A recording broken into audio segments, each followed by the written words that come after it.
Glória a Deus. Eu cumprimento a amada igreja com a paz do Senhor. É motivo de alegria estar aqui na presença do Senhor. Quero agradecer, em primeiro lugar, a Deus por essa oportunidade, ao pastor Cairo, à pastora Eliana, para que nós venhamos estar fazendo a vontade do Senhor. A palavra que o Senhor colocou no meu coração se encontra no livro de Lucas, capítulo 10, versículo 25. Tem por título a parábola do bom samaritano. Amém? Diz assim a palavra do Senhor. Eis que se levantou um certo doutor da lei, tentando e dizendo: Mestre, que farei para herdar a vida eterna? E disse-lhe: Que está escrito e como lê? E respondendo ele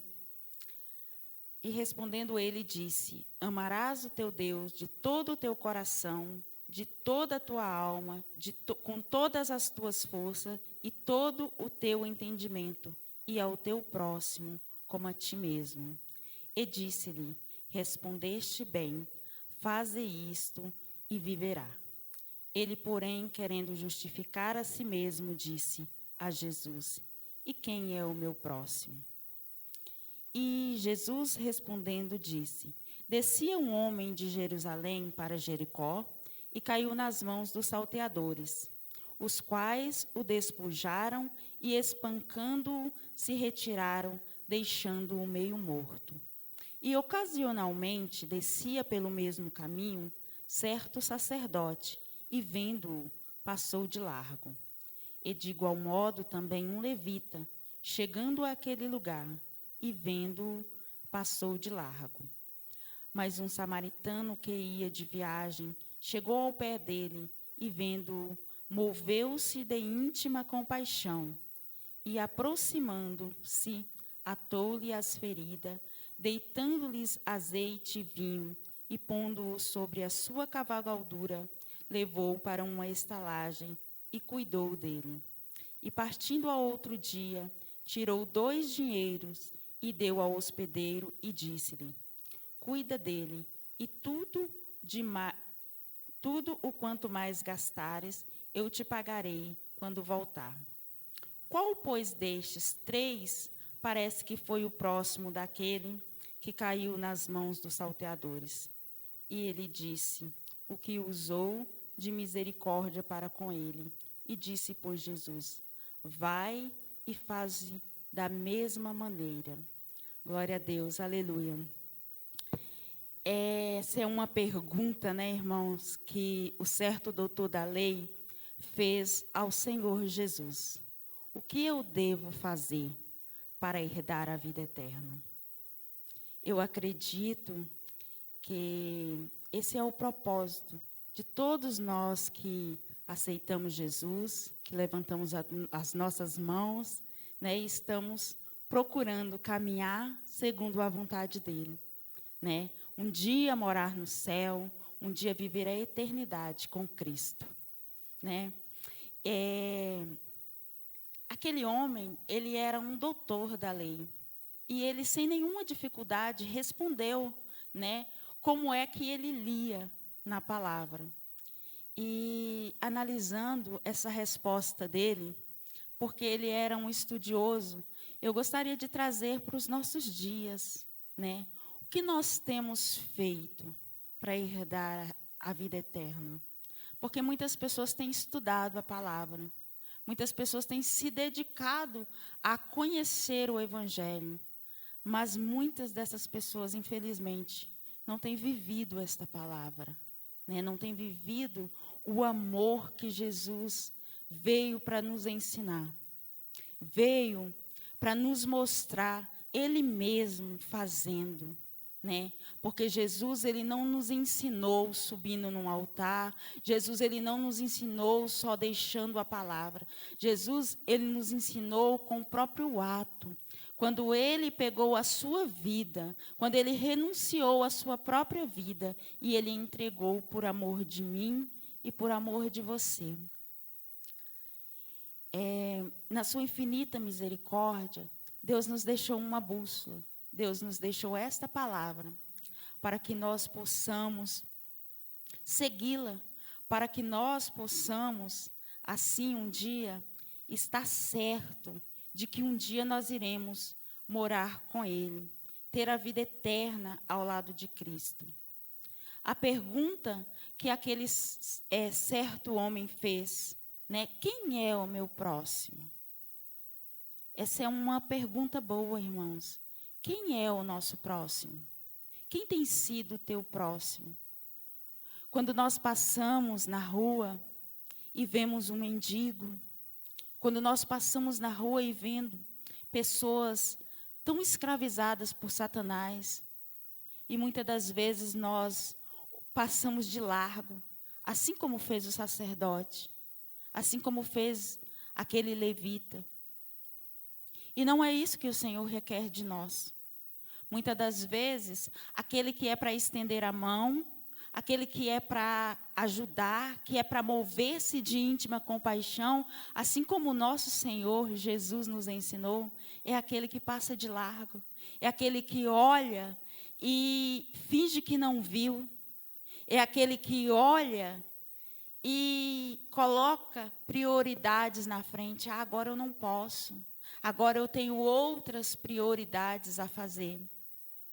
É o que a palavra nos conta, que o sacerdote, que sou eu e você, que levamos a palavra, que ministramos a palavra, que conhecemos a palavra do Senhor e muitas das vezes não temos vivido ela. Porque é fácil, amados, falar de amor. Difícil é viver o amor. Nos dias de hoje, que é os dias que nós estamos vivendo, é um dia que você vê muito. Você vai nos cultos, vai nas ministrações e você ouve muito falar de amor. Mas o que se vê nos últimos dias são poucas pessoas que têm vivido o amor, o verdadeiro amor, que é o amor que Cristo nos ensinou. Amar o nosso próximo. Como foi falado aqui na ministração anterior, né? Que aquele Senhor, Ele amou o seu próximo. E nós temos que aprender a amar o nosso próximo. Porque não adianta nada conhecermos a palavra do Senhor. Porque não adianta nada nós entrarmos na unção de Deus, nós ministrarmos a palavra do Senhor, nós falar em outras línguas, sem o amor. Lá no livro de 1 Coríntios, capítulo 13, vai dizer assim. Aleluia, Jesus, glória a Deus.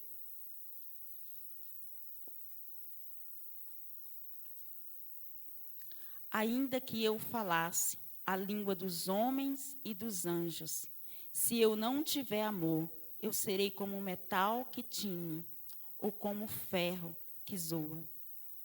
Queridos, sem amor, nós somos um simples material que não tem valor nenhum. A Bíblia vai nos dizer que o fogo vai consumir a palha, a Bíblia vai dizer que o fogo vai consumir o metal, vai consumir a madeira, vai consumir todas essas coisas que não têm valor. E quando nós não temos o verdadeiro amor de Cristo no nosso coração, nós somos como essas coisas que o fogo vai consumir e que não tem valor nenhum. Então, eu quero nessa noite deixar aqui para nossa meditação o que nós temos feito para verdadeiramente herdar a vida eterna. Será que nós temos sido como o bom samaritano que moveu-se de íntima compaixão daquele moço? Ou será que nós estamos sendo como o levita e como aquele sacerdote que passou de largo e fingiu que não tinha visto? Jesus aqui, ele dá o exemplo desse moço que caiu nas mãos dos salteadores. Mas quantas são as inúmeras passagens que o Senhor nos fala de amor e Ele nos prova com o seu amor. Falando de amor, como eu já disse aqui, é muito fácil falar de amor, mas Jesus, Ele é o próprio amor. Porque nós vamos ver inúmeros textos onde Jesus cura, onde Jesus salva, onde aquele que ninguém dá nada, onde aquele que é desprezado, aquele que é humilhado, onde aquele que ninguém quer saber, Jesus vai lá e Jesus ama, e Jesus estende as suas mãos, e Jesus salva, e Jesus abraça, e Jesus dá vida nova. Quantas são as passagens que nós podemos nos inspirar em Jesus? E, queridos, lá no livro de João, capítulo 4, versículo 20, Jesus ele ainda vai mais além, quando ele diz assim: aquele que diz amar, aquele que diz que ama a Deus e não ama o seu próximo, ele é mentiroso. Porque como é que você pode amar a Deus a quem você não vê, se você não consegue amar a pessoa a quem você vê? Então, Jesus, ele está falando que não adianta nada nós estarmos falando de amor se nós não viver esse amor. Se nós não pregar este amor e viver ele. E viver de maneira como que seja vistas. Porque quantas são as pessoas que têm perecido lá fora? Quantas são as pessoas que falam de amor no meio cristão, no meio evangélico, e na hora que você chama para fazer um evento para ajudar vidas, para salvar vidas, para dar alimento àquele que está com fome, para dar agasalho àquele que está com frio, e você não encontra uma pessoa que diz: eis-me aqui.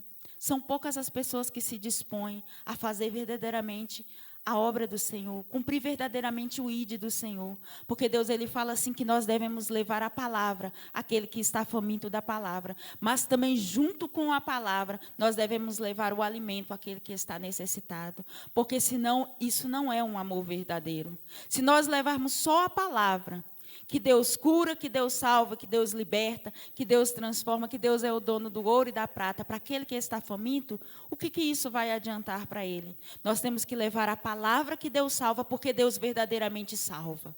Mas nós temos que levar o alimento também para que aquela pessoa seja alimentada. E isso é uma prova de amor que Deus nos ensinou a amar. Que Deus entregou. E a maior prova de amor foi quando ele entregou a sua própria vida para nos salvar. E Deus, queridos, eu costumo dizer, a maravilha de Deus é que ele não entregou a vida dele por alguém que o amava. Porque nós, trazendo para cá para nós somos esse tipo de pessoa. Se a pastora Eliana me ama, eu amo ela. Se a irmã me dá carinho, eu dou carinho para ela, eu retribuo. Se o irmão me trata bem, eu também trato.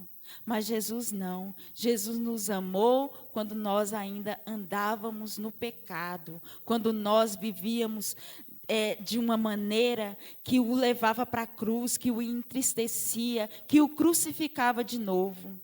Jesus, ele nos amou. Quando nós vivíamos desgarrado dele, ele foi capaz de nos amar. O amor de Deus é um amor santo, é um amor perfeito. Não é um amor interesseiro como o nosso amor. Porque o nosso amor é um amor de troca, é um amor interesseiro. Se você me dá, eu te dou. Se você não me dá, eu também não quero saber. E Jesus, ele é diferente. Ele nos ensina a ser diferente. As pessoas de hoje, irmãos, infelizmente, o mundo em que nós vivemos, os dias atuais os quais nós estamos vivendo, estamos cheios e rodeados de pessoas semelhantes, parecidas com as pessoas de 2 Timóteo 3, que são amantes de si mesmo, pessoas que olham para o seu próprio interesse, que visa seus próprios interesses, mas não têm olhado para o próximo lá fora. E eu queria trazer essa mensagem para as nossas vidas, para a nossa reflexão nessa noite. Porque eu sempre costumo dizer, irmãos, que nunca é tarde para nós mudarmos. Nunca é tarde para nós nos aproximarmos de Deus. Nunca é tarde para nós viver aquilo que Jesus veio nessa terra para nos ensinar, que é o verdadeiro amor. Se nós não vivermos esse amor, irmãos, não tem como nós morarmos com Deus, não tem como nós chegarmos ao céu. Nós podemos aqui saltar, pular, nós podemos aqui pregar, fazer maravilhas maravilhas na presença de Deus, mas quando nós chegar no céu, o Senhor vai dizer: afastai-vos de mim, porque eu não vos conheço. Aquilo que você fez no meu nome, mas eu verdadeiramente não conheço. Então, que nós nessa noite, enquanto nós temos vida, há esperança de nós nos achegarmos mais perto do Senhor e começar a viver os propósitos verdadeiros de Jesus. Porque eu tenho buscado no Senhor e falado para o Senhor: Senhor, eu quero viver os teus propósitos, eu quero conhecer os teus pensamentos, porque muitas das vezes nós vamos para a casa do Senhor, nós entramos na igreja, e aí nós começamos a caminhar, e começa aqui essa caminhada com Cristo virar um rito na nossa vida. Nós andamos sem um propósito e sem um objetivo, vamos para o culto apenas para ir para o culto, e o propósito verdadeiro, que é o propósito de Jesus, que foi salvar vidas, que é ensinar o verdadeiro amor, o caminho que nos leva para a salvação, esse propósito vai ficando de lado. E o propósito principal de Jesus, ele diz lá no livro de João, capítulo 3, que ele amou o mundo de tal maneira que ele entregou o seu único filho para que todo aquele que nele crê não pereça, mas tenha a vida eterna. Então, o propósito de Jesus, o único propósito de Jesus é nos salvar, é nos levar para o céu. E como é que ele vai nos levar para o céu se a palavra que ele nos deixou não nos transformar, não nos libertar de tudo aquilo que nos impede de ir para o céu?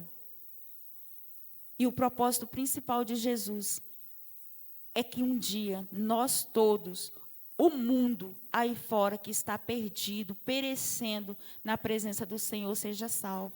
E se eu e você não pagar um preço por essas vidas, se eu e você não começar a viver essa palavra, como é que essas pessoas serão salvas? Como é que essas pessoas serão ganhas para o reino de Deus? Porque hoje em dia, irmãos, é fácil você olhar para um irmão que saiu da presença de Deus e julgar ele. Mas é tão difícil você ir lá e pagar um preço para ele voltar para a presença do Senhor. O que você vê hoje, se um obreiro, um pastor sai da presença de Deus, cai, 1000 pedradas ele vai receber. 1000 olha lá, você viu, você vai ouvir. Mas pessoas para ir lá e abraçar e dizer: ó, Jesus te ama, e o propósito dele ainda está de pé, são poucas as pessoas. Então eu venho aqui trazer para a nossa reflexão essa palavra. Jesus, ele é amor. Ele não faz acepção de pessoa. Se você é um crente cheio do poder ou se você é aquele crente mais quietinho. Jesus, ele nos ama de igual modo, e o propósito dele para a minha vida e para a sua vida continua sendo o mesmo. É o céu, é a salvação. E que nessa noite, você que está me ouvindo, se você está afastado da presença do Senhor, se você está distanciado, se você está magoado com algo que aconteceu em meio aos servos do Senhor, eu quero te dizer uma coisa: eu posso falhar, o pastor pode ter falhado, o irmão do teu lado pode ter falhado, mas existe uma pessoa que nunca falha, ele nunca erra, ele nunca abandona. Esse alguém é Jesus, e ele morreu por mim e por ti. Ele morreu pelos meus pecados e pelos teus pecados. Então, não importa o que aconteceu na sua vida, não importa o que falaram, o importante é o Deus que você vai servir, é o Deus que você serve, é esse Deus que nos dá a vida. E ele nunca vai nos decepcionar, ele nunca vai nos entristecer. As pessoas sim nos decepcionam, mas Jesus não. Então, larga tudo que te afastou da presença do Senhor, e que você possa voltar aos pés de Jesus e viver esse amor que ele tem para mim e para a sua vida nessa noite. Essa foi a palavra que o Senhor colocou no meu coração nessa noite, e eu quero aqui, desde já, agradecer a minha oportunidade, em nome de Jesus. Amém?